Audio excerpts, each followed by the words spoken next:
ব্রহ্মাণ্ডের কিছু সংকেত বন্ধু, সেই সংকেতগুলো যদি তুমি পাও, তোমার সাথে যদি ঘটে, তাহলে তোমার সেই সামনের মানুষটি হতে পারে তার সাথে তোমার কোনো কমিউনিকেশন নেই, হতে পারে তুমি অনেক দিন ধরে তার সাথে নো কন্ট্যাক্টে আছো, কিন্তু সেই মানুষটা তোমার জন্য পাগল হয়ে গেছে, তোমাকে নিয়ে সারা দিন রাত ভাবছে।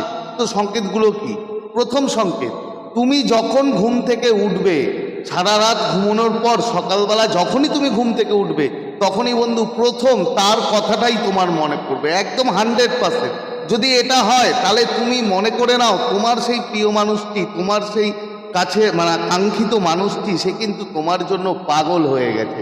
পরের সংকেত কি বন্ধু? হঠাৎ করেই তোমার মুড সুইং হবে, হঠাৎ করেই তুমি আনন্দিত হয়ে যাবে, হ্যাপি হয়ে যাবে, আবার কোনো কারণ ছাড়াই হঠাৎ করে স্যাড হয়ে যাবে। যদি এরকমটা তোমার সাথে ঘটে, তাহলে তুমি ধরে নাও তুমি তোমার সেই সামনের মানুষ তোমার জন্য পাগল হয়ে গেছে, সারা দিন রাত তোমাকে নিয়ে চিন্তা করছে।